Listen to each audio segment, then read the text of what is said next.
España es en el tercio final del siglo XVII el imperio donde nunca se pone el sol, y como todo imperio, algún día encuentra su ocaso. El siglo XVIII constituye el inicio de su declive y resulta que esa centuria se inicia con la Guerra de Sucesión Española, un evento que origina un cambio dinástico sin precedentes y de consecuencias desproporcionadas. Una guerra entre dos monarquías europeas que desean hacerse con el entonces enorme imperio español tras la muerte de su rey Carlos II de Habsburgo sin descendencia. Más que un conflicto bélico nacional, la Guerra de Sucesión Española se convierte en una guerra internacional con muchas naciones en liza.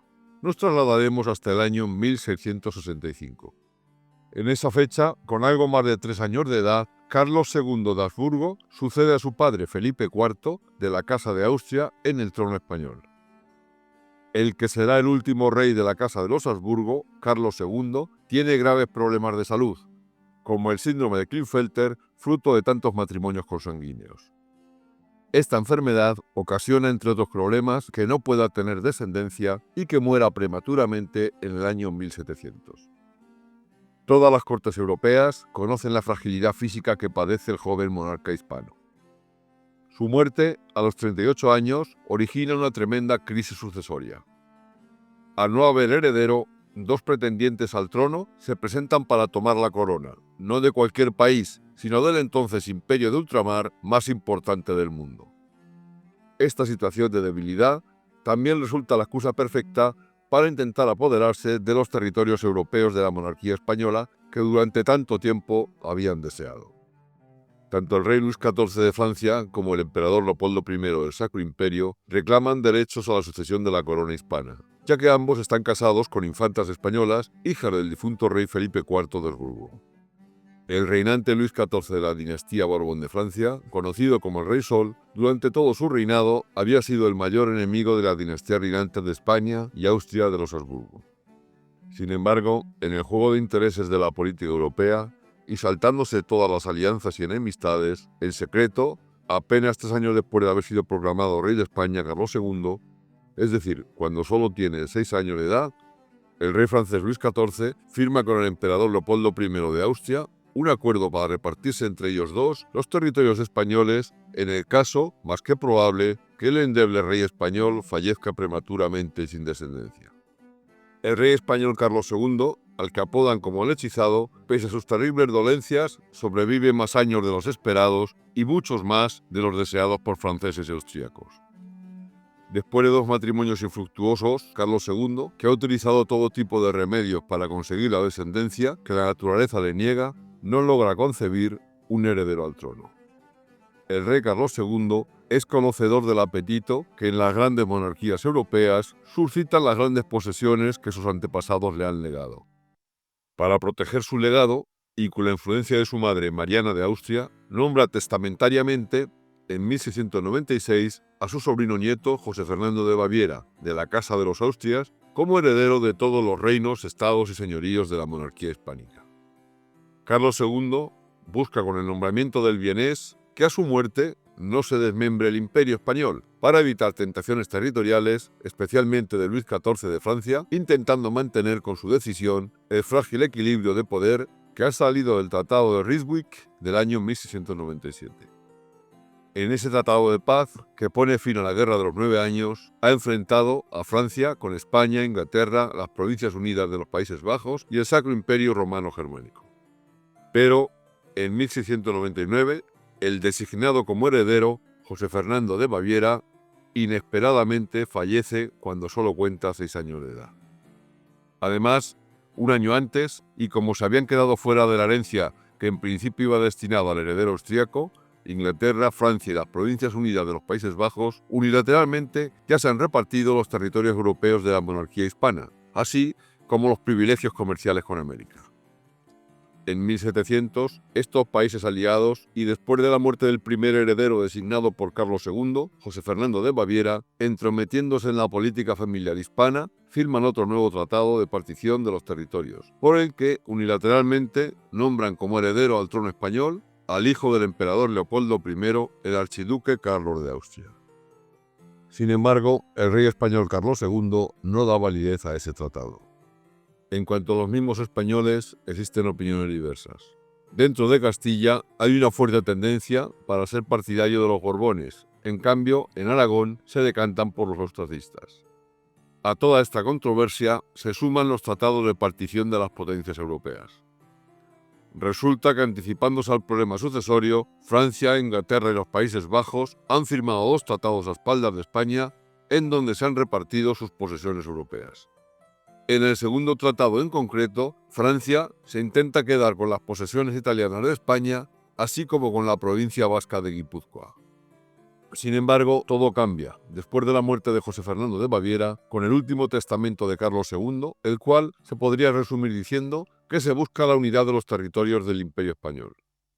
Las Cortes de Castilla resuelven entonces que el sucesor más indicado para la monarquía española sea alguien de la Casa de Borbón, que sería respaldado por Luis XIV y que entonces es el monarca más poderoso de Europa.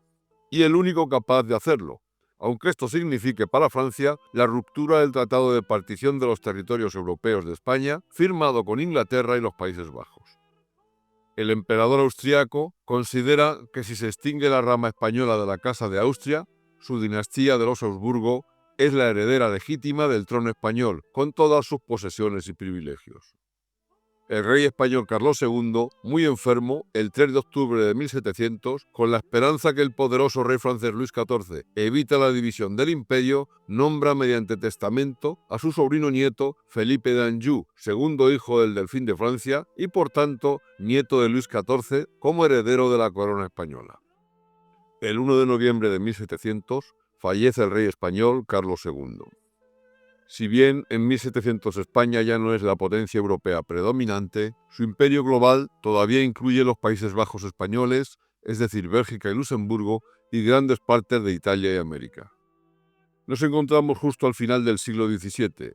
El rey español Carlos II, conocido como el Hechizado, ha muerto sin descendencia y tenemos 2 pretendientes al trono.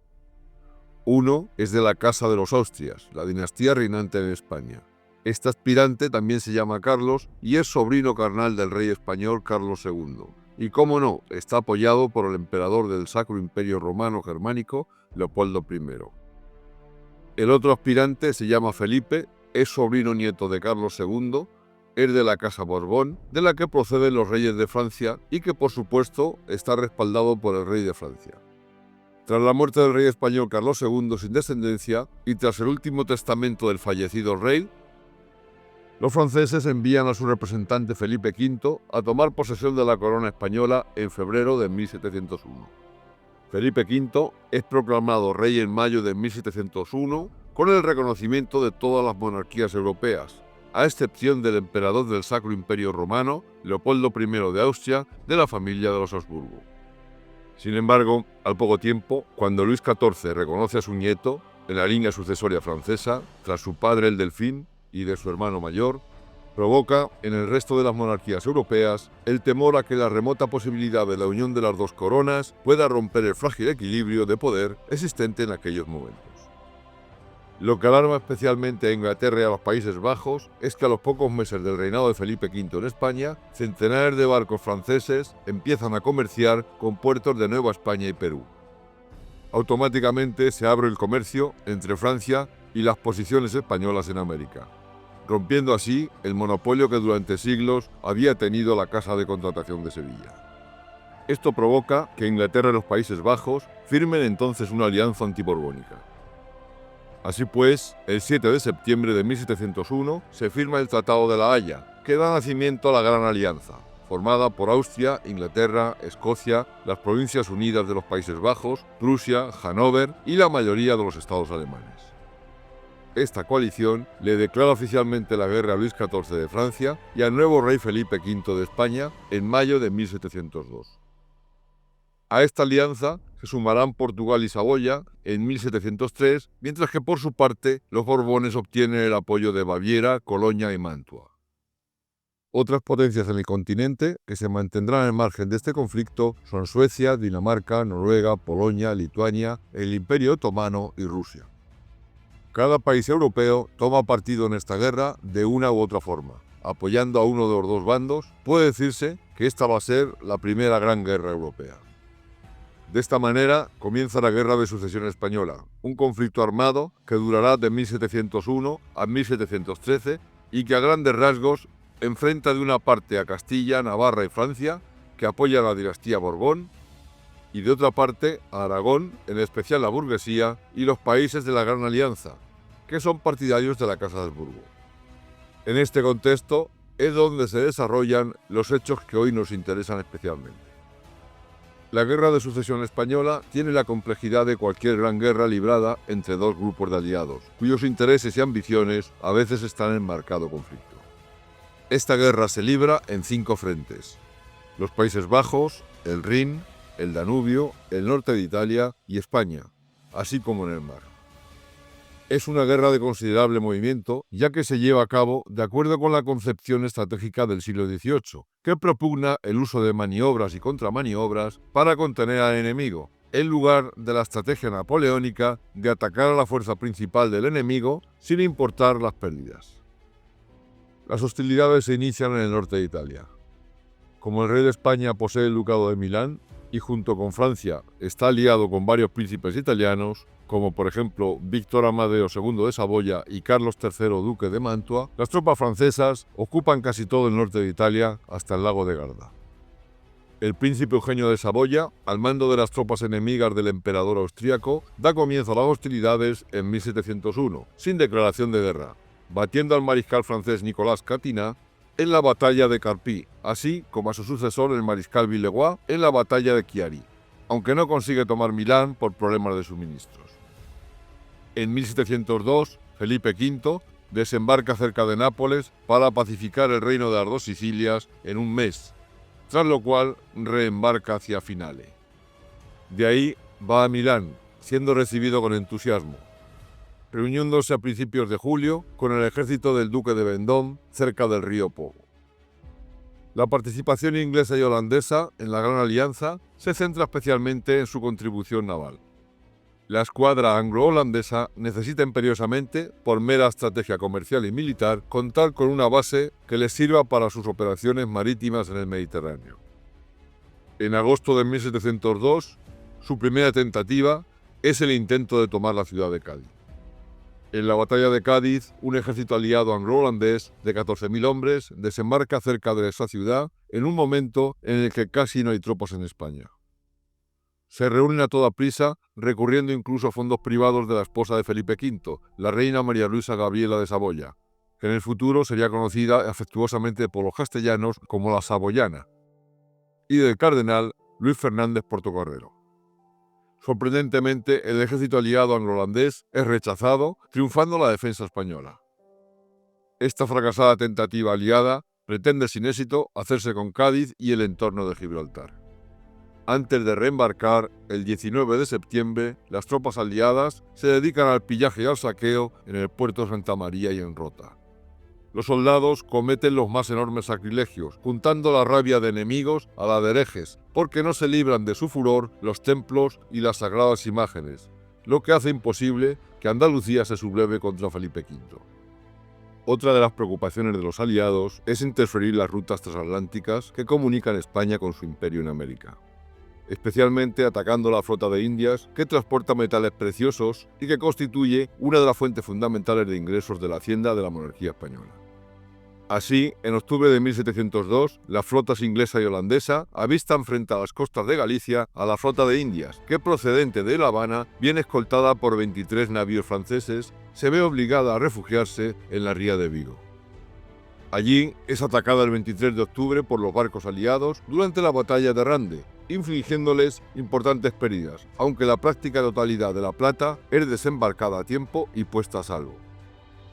El cargamento de plata es conducido primero a Lugo y más tarde al Alcázar de Segovia.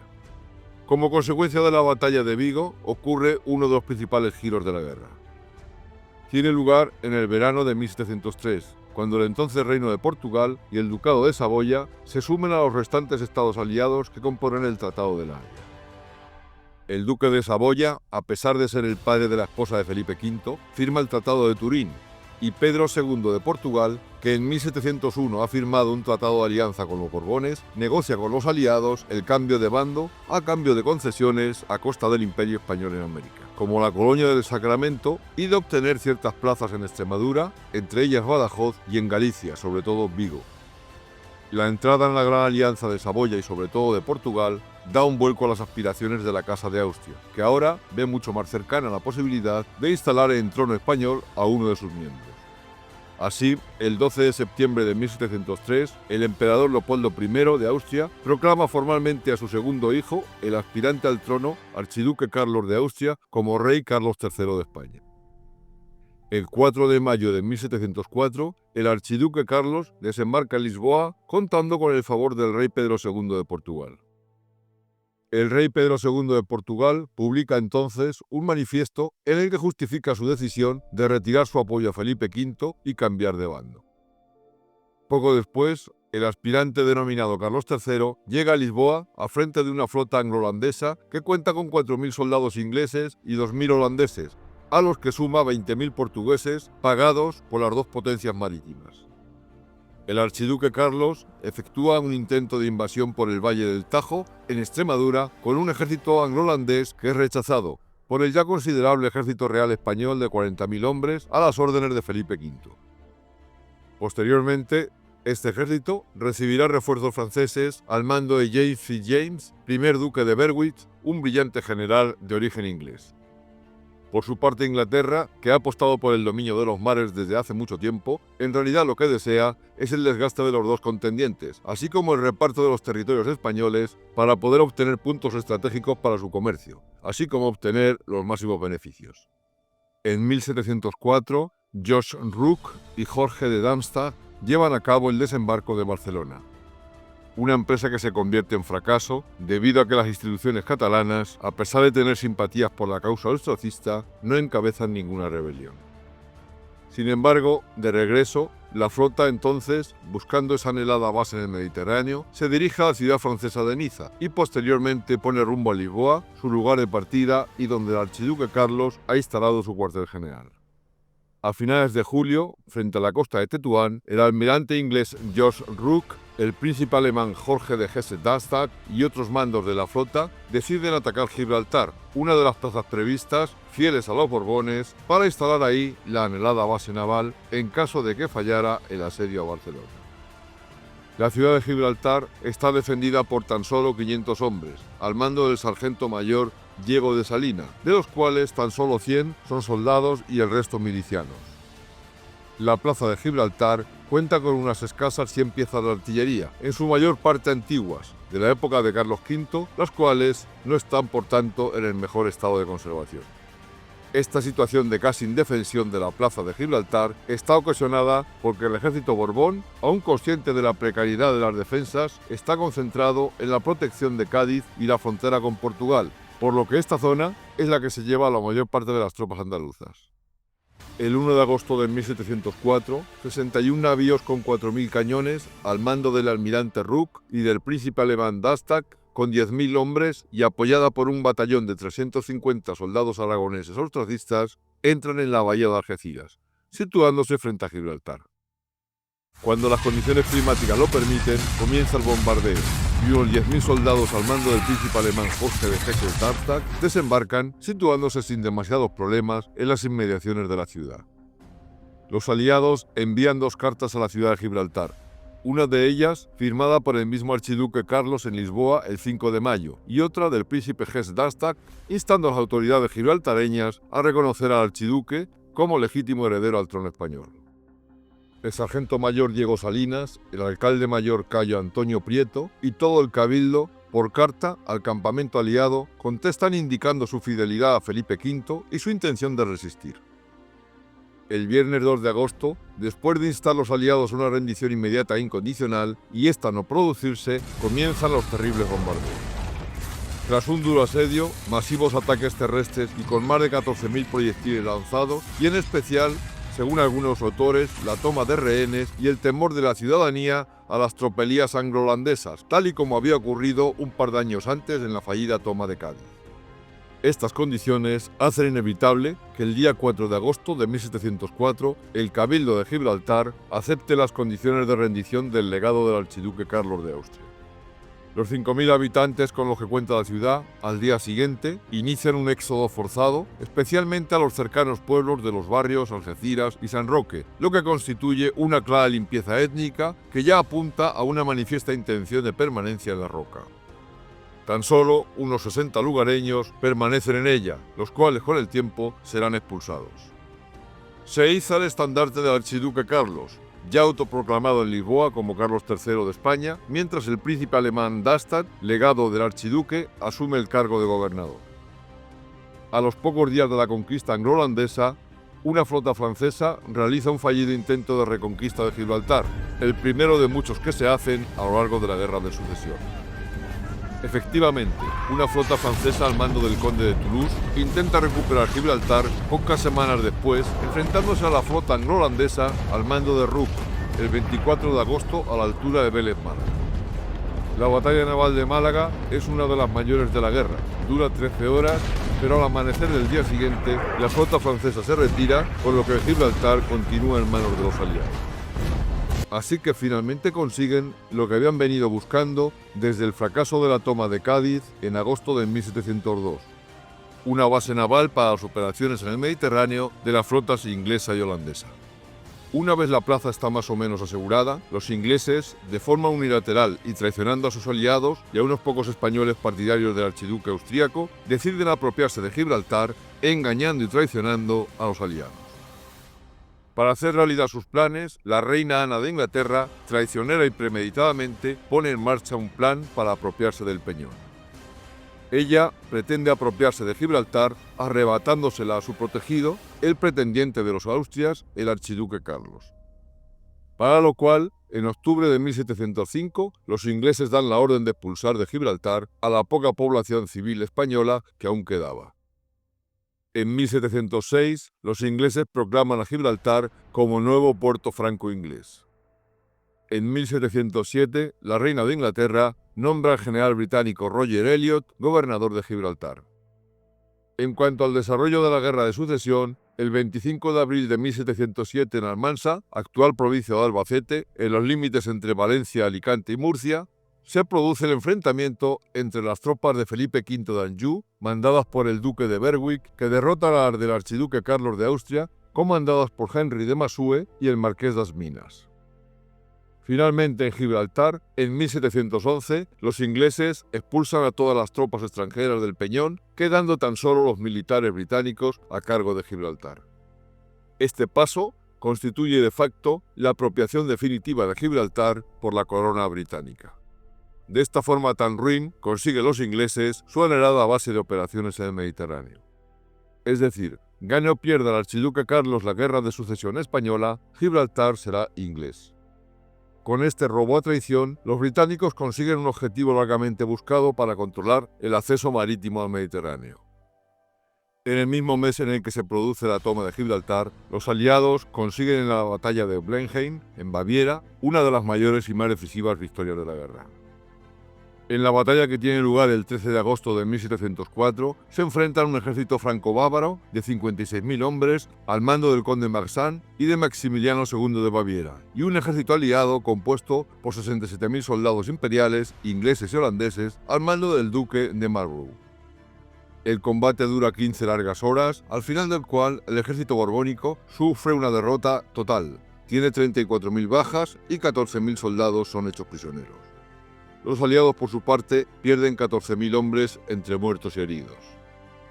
El elector de Baviera se refugia en los Países Bajos españoles, mientras su estado es ocupado y administrado por los austríacos, y así permanecerá hasta el final de la guerra, con lo que Luis XIV pierde su principal aliado en Europa Central. La Guerra de Sucesión no es ni mucho menos un camino de rosas, por lo que todas las naciones están deseosas de firmar un tratado de paz que acabe con las hostilidades entre toda Europa cuanto antes. En septiembre de 1710, nuevas tropas austracistas intentan llegar a la capital de España para respaldar al archiduque Carlos, pero son derrotadas en las batallas del 9 y el 10 de diciembre en Villaviciosa y un día después en Brihuega, lo que representa además el desmantelamiento del ejército austracista de España. Aunque Austria y los aliados envían nuevos refuerzos, son conscientes de que no cuentan con el sustento popular, por lo que dejan de considerar a España como un objetivo primordial. Por el contrario, y por las campañas en Europa, el ejército francés está al borde del colapso. Francia está sumida en una profunda crisis económica y financiera, y en España la victoria final está complicada, especialmente en el mar. Por estas razones, el rey francés Luis XIV, sin atender a las razones de su nieto Felipe V, comienza a trasladar tropas francesas desde España a su frontera norte, amenazada por la Gran Alianza, lo que provoca un fuerte enfado entre ambas casas reinantes, considerándose en España como un abandono y traición que durará mucho tiempo. Sin embargo, en un contexto general de la guerra, todo cambia cuando el emperador José I de Habsburgo fallece el 17 de abril de 1711 y su hermano, el aspirante al trono español, el archiduque Carlos, tiene que regresar apresuradamente a Viena para tomar la corona imperial. El aspirante al trono español, ahora ya Carlos VI del Sacro Imperio Romano Germánico, no quiere renunciar a sus pretensiones a la corona española. Es más, deja en Barcelona como supuesta regente a su esposa Isabel Cristina. Gran Bretaña, que no desea la unión borbónica de Francia y España, tampoco quiere que se rememore el bloque hispano-alemán de los tiempos de Carlos V. Este segundo bloque es mucho más peligroso para sus intereses. Por tanto, no tiene más remedio que reconocer a Felipe V de Anjou como rey de España, lo que se convierte entonces en un mal menor. Más aún cuando su desgaste en la guerra, al contrario que el de Francia, no ha sido excesivo. Esto le permite tener una situación ventajosa en una posible negociación de paz. El conflicto es una superguerra para la época, algo parecido y proporcional a lo que en el siglo XX serán las guerras mundiales. Las distintas fuentes hablan de una cifra de muertos que va desde los 400.000 hasta el más del millón. Si bien en las guerras mundiales muere mucha más gente, también es cierto que la población en 1700 era muchísimo menor que la que hay en el siglo XX. Y cómo no, británicos y franceses, en secreto, comienzan las conversaciones de paz. Aunque formalmente el diálogo se inicia en 1712. El 11 de abril de 1713, se firma el primer Tratado de Utrecht entre los países de la Gran Alianza y Francia. El 10 de julio de 1713 se firma el segundo Tratado de Utrecht entre Gran Bretaña y España. El Imperio Austríaco no participa en las negociaciones, ya que el ahora emperador y antiguo aspirante Carlos VI no ha renunciado al trono español. Por esa razón, la emperatriz austríaca aún continúa en Barcelona. No es hasta los tratados de 1714 y 1725 en los que el emperador Carlos VI de Austria renuncia a sus derechos al trono español, aunque no lo hace de una forma gratuita, ya que se lo cobra sobradamente. En el interior del país, los últimos rescoldos no se extinguen hasta 1714, con la capitulación de Barcelona, y 1715, con la rendición de Mallorca ante las fuerzas de Felipe V. Los españoles y franceses, ahora muy debilitados, en estos tratados ceden diversos territorios. En lo referente a España, que es la gran perdedora de esta guerra de sucesión, entrega al Sacro Imperio Romano Germánico del antiguo pretendiente, el austríaco Carlos VI, los Países Bajos católicos, aproximadamente los actuales Bélgica y Luxemburgo, el Reino de Nápoles, Cerdeña y el Ducado de Milán. Saboya obtiene de España el Reino de Sicilia. Las Provincias Unidas de los Países Bajos logran de España la Barrera Flamenca, que son una serie de fortalezas en el norte de los Países Bajos españoles. Portugal obtiene de España la colonia de Sacramento, que es parte de lo que hoy es Uruguay. Y Gran Bretaña se queda con las tierras conquistadas en España durante la Guerra de Sucesión, es decir, Menorca y Gibraltar, y una serie de ventajas comerciales con la América hispana. En este tratado, el Reino Unido reconoce al rey Felipe V de Borbón como rey de España, a cambio de quedarse con Gibraltar y con Menorca y de renunciar a su derecho y al de sus descendientes al trono francés. En lo referente a Gibraltar, el acuerdo dice dos cosas. 1. España le cede el territorio al Reino Unido, pero la soberanía seguiría siendo española. Y 2. Gibraltar volvería a la corona española en caso de que la corona británica decida deshacerse de él. Sin embargo, los ingleses no respetan la forma de la legalidad española, trafican con diferentes productos e incluso ocupan una zona que no les corresponde y hasta expulsan al párroco de Gibraltar, que es el único español que allí queda. Menorca volverá a ser española en 1802, no así Gibraltar, que es la deseada base naval del Mediterráneo por los ingleses. El Tratado de Utrecht establece que sus aguas son, y citando literalmente el tratado, son aquellas áreas circundantes a la colonia hasta la cual podrían en aquel momento alcanzar los cañones de la fortaleza del Peñón. Los británicos, con estas concesiones y su apuesta por el dominio de los mares, cimentan en buena medida la base de la futura supremacía de su imperio. Al final, la elección que Carlos II hace de Felipe V no logra lo que el último monarca de los Austrias españoles pretendía, que era preservar el imperio. Con el nuevo monarca Felipe V de Anjou, se inicia, gracias a los pactos familiares de los Borbones, una especie de idilio o sumisión con Francia, que durante mucho tiempo había sido el mayor enemigo de los Austrias. Del romance o sometimiento, cada cual juzgue según su criterio. Las consecuencias todos las conocemos, y es que hay veces que los enemigos te pueden hacer sufrir mucho, pero otras tantas las amistades te pueden arruinar. Y con esto, mis queridos amigos, damos por concluida esta crónica. Si te ha gustado este capítulo, puedes darnos un me gusta, y si estás interesado en conocer el momento de la publicación de nuestros próximos vídeos, puedes suscribirte a nuestro canal de Crónicas de Hispania.